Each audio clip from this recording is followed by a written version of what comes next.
আসসালামু আলাইকুম, সবাই কেমন আছেন? আমরা অলরেডি দুইটা ভিডিওতে আলোচনা করছি ডিজিটাল মার্কেটিং এর দুইটা পার্ট সম্পর্কে। প্রথম ভিডিওতে আমরা রাখছিলাম সোশ্যাল মিডিয়া, দ্বিতীয় ভিডিওতে রাখছি এসইও।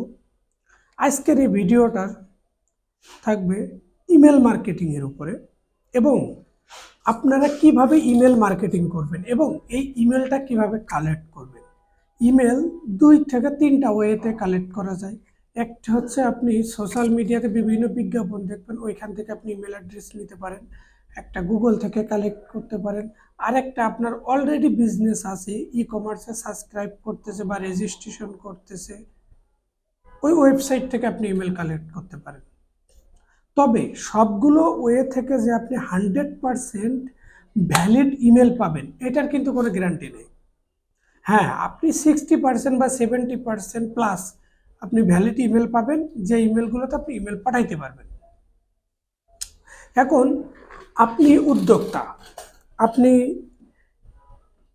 একটা প্রজেক্ট হাতে নিলেন যে এই প্রজেক্টে আমি 1 লাখ ইমেল পাঠাবো কাস্টমারদের কাছে, যে আপনার বিজনেসের একটা অফার সম্পর্কে, যে আপনার বিজনেসের একটা প্রোডাক্টে অফার চলতেছে, ওই অফারের জন্য আপনি একটা ইমেল মার্কেটিং করবেন বাল্ক আকারে। সেটা অনলাইনে অনেক কোম্পানি আছে, তাদের থেকে আপনি সার্ভার নিতে পারেন, যে সার্ভার নিয়ে আপনি পাঠাইতে পারেন। আবার আপনি যদি জিমেল থেকে পাঠাইতে চান, জিমেল থেকে কিন্তু আপনি অনেক ইমেল একবারে পাঠাইতে পারবেন না। কয়েকবার পাঠানোর পরে আপনার ব্লক করে দিবে, আর ইমেল পাঠাবে না। যেমন আপনার জিমেল থেকে তিনটা সিস্টেমে ইমেল পাঠানো যায়, একটা হচ্ছে টু, একটা সিসি, একটা বিসিসি। টু দিয়ে আপনি 50 টাকা পাঠাইতে পারবেন। তবে কি হবে, টু দিয়ে যখন আপনি কাস্টমারদের কাছে ইমেল পাঠাচ্ছেন তখন কিন্তু কাস্টমাররা অলরেডি দেখতে পারতেছে যে আপনি একসাথে কত ইমেল পাঠাইছেন একবারে, এটা কিন্তু কাস্টমাররা দেখতে পারে। এবং সিসি থেকেও সেম। তবে বিসিসি থেকে আপনার এই সমস্যাটা হয় না। বিসিসি থেকে আপনি যখন কাস্টমারকে ইমেল পাঠাবেন তখন কাস্টমার দেখবে যে আপনি ইন্ডিভিজুয়াল পাঠাইছেন। তবে কিছু কিছু ক্ষেত্রে ইমেল স্প্যামে যাওয়ার সম্ভাবনা বেশি থাকে। আপনি একটা ইমেল পাঠাবেন, ওই ইমেলটা ইনবক্সে যাইতে হবে। এখন ইনবক্সে যখন আপনার ইমেল যাবে তখন কিন্তু আপনার সেল জেনারেট হওয়ার সম্ভাবনা সব থেকে বেশি থাকে। কারণ যারা কাস্টমার থাকে বা ব্যবসায়ী থাকে, নর্মালি সবাই জিমেল পার ডে চেক করে। এবং অনেকের অ্যান্ড্রয়েড সেট আছে, অনেকের কি সবার ম্যাক্সিমাম, বাংলাদেশে তো আপনার 99%ই অ্যান্ড্রয়েড সেট আছে। যাদের কাছে অ্যান্ড্রয়েড সেট আছে আপনার অটো নোটিফিকেশন চলে যায়। এখন নোটিফিকেশন থেকে দেখতে পারে যে নতুন একটা ইমেল আইছে। কারণ ইনবক্সের ইমেলগুলো নোটিফিকেশনে প্রায়োরিটি বেশি পায়, ইন স্প্যামের গুলো কম পায়। স্প্যামের নোটিফিকেশন আসে না এটা বললে ভুল হবে, অনেক সময় আসে, অনেক সময় আসে না। এখন যখন আসে না তখন আপনি কি করবেন, তখন তো আপনার স্প্যামে ইমেল দেখবে না। এখন যখন স্প্যামে যে একটা কাস্টমার ইমেল দেখতেছে, ও চিন্তা করবে যে স্প্যামের ইমেল বছরে বা মাসে একদিন খোঁজে সবাই, কিন্তু ইনবক্সের ইমেল পার ডে চেক করে, 99% পার ডে চেক করে। আর যাদের নোটিফিকেশন আসে তারা তো সময় পাইলে চেক করে যে আমার ইনবক্সে কে একটা মেসেজ দিল বা কে একটা ইমেল দিল। আবার আপনি উদ্যোক্তা, আপনি যখন ইমেল পাঠাবেন তার আগে কিন্তু আপনার সুন্দর একটা ইমেল টেমপ্লেট ডিজাইন করতে হবে। ইমেল টেমপ্লেটটা যদি প্রফেশনাল না হয়, আপনি কিন্তু ওই ইমেল টেমপ্লেট দিয়ে সেলের আশা করতে পারবেন না, আর এর করাটাই বোকামি হবে। কারণ আপনি যখন কাউকে ইমেল পাঠাবেন, ইমেলটা তো অবশ্যই প্রফেশনাল হইতে হবে, এটা তো ম্যান্ডেটরি। এখন এই জিনিসটাও মাথায় রাখতে হবে আপনার ইমেল পাঠানোর আগে, যে আপনি উদ্যোক্তা, আপনি কাস্টমারকে এমনভাবে আপনার ইমেলের টেমপ্লেটটা ডিজাইন করবেন যেই টেমপ্লেট দেখে কাস্টমারের ভিতর থেকে একটা রিয়াকশন আসবে, না আমি প্রোডাক্টের সম্পর্কে মার্কেটিংটা আসলো আমার কাছে, বা কি প্রোডাক্টের ইমেল আসলো আমি একটু দেখি, এই জিনিসটা মাথায় রাখবেন। আর যখন আপনি নর্মালি একটা ইমেল পাঠাই দেবেন লিখে, এটা দেখবে কম। কারণ আপনি যেই সার্ভার থেকে ইমেল পাঠাচ্ছেন, ওই সার্ভারে গেলে আপনি দেখতে পারবেন যে আপনার ইমেলে কয়টা ভিউ হয়েছে, কয়জনে ইমেলে ক্লিক করেছে। আপনি ডিটেলস রিপোর্ট কিন্তু এখানে পাবেন। এখন ডিটেলস রিপোর্ট যখন আপনি এখানে পাচ্ছেন, তখন আপনার কি হচ্ছে, আপনার সহজেই আপনি মার্কেটিংটা করতে পারতেছেন।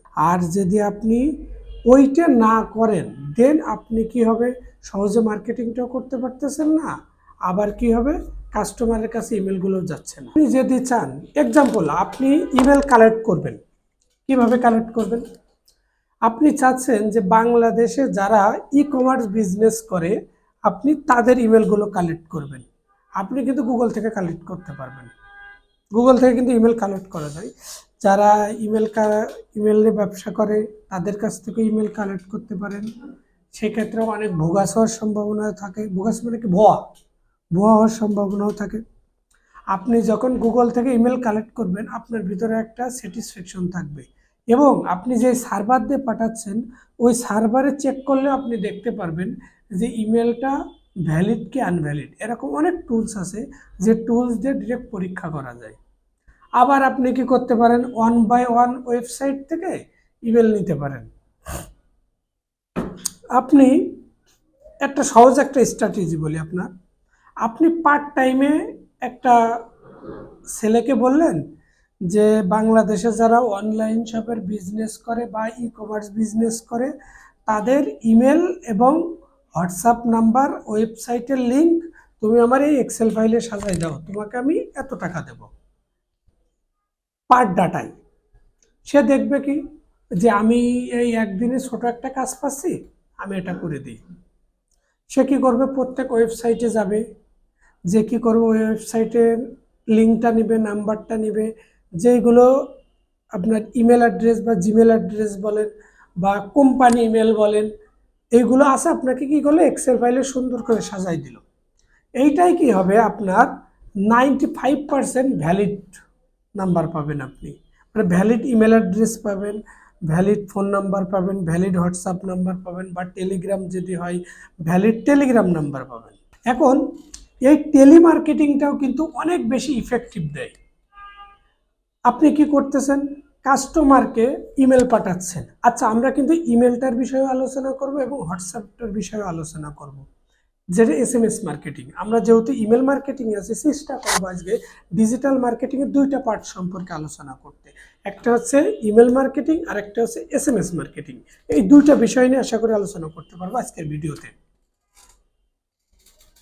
ওকে, এখন এই টেলিমার্কেটিংটাই কি হবে, যে আপনার কয়জন কাস্টমার এখান থেকে কনভার্ট হলো, আপনি মাস শেষে রিপোর্ট দেখতে পারবেন বা উইকলি রিপোর্ট দেখতে পারবেন যে এই সপ্তাহে আমি এদের কাছে ইমেল পাঠাইছি, দেন এরা আমার ইমেলটা রেসপন্স করছে বা করেনি, এরকম আপনার ডিটেলস রিপোর্টটা আপনি কিন্তু এখানে পাবেন।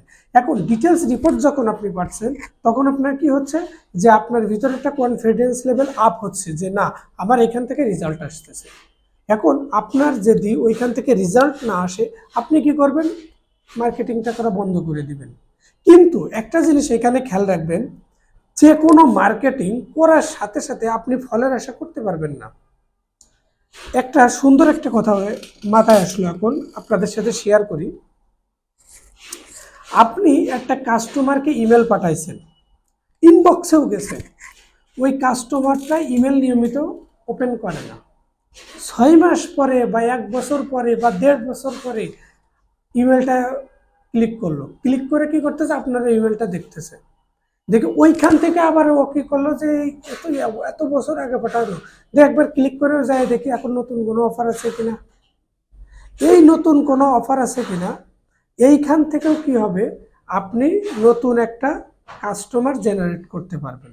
এখন যখন আপনি এই কাস্টমার জেনারেট করতে পারতেছেন, তখন কি হচ্ছে, আপনার বিজনেসের আর্নিং সোর্স বেড়ে যাচ্ছে, প্রফিটের সংখ্যা বেড়ে যাচ্ছে। এই জন্য ইমেল মার্কেটিংয়ে কখনোই কাউকে ক্ষতি করে না। কারণ ইমেল মার্কেটিংটাও যে 6 মাস পরে, এখানে 1-1.5 বছর পরেও দেখে যদি একটা ক্লিক করে আপনার ওয়েবসাইটে যায়, ও ওয়েবসাইটে কিছু বাই করলো না, কিন্তু ওয়েবসাইটে একটা লিড জেনারেট হলো, ওয়েবসাইটে একজন ভিজিটর বাড়লো। এই ভিজিটরটা আবার কাজে দিবে কি, আপনার ওয়েবসাইটে যদি এসইওর কাজ করা থাকে এই ভিজিটরটা ওই এসইওর কাজে দিবে ইমেল মার্কেটিং থেকে। যাই হোক আর কি, আমরা ওই সম্পর্কে যাচ্ছি না, যেহেতু আমরা এসইও সম্পর্কে ডিটেলস একটা আলোচনা করছি।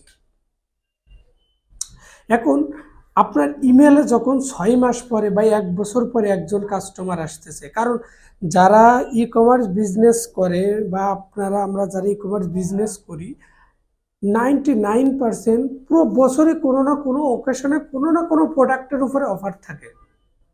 এখন যখন আপনার কোনো না কোনো অকেশনের উপর আপনার অফার আছে, তখন কি হচ্ছে, আপনার কাস্টমার এঙ্গেজমেন্টটা বেড়ে যাচ্ছে। এই বাড়তি এঙ্গেজমেন্টটাই আপনার কাজে দিবে যে আপনি আপনার বিজনেসটা কিভাবে কাজ করতেছে।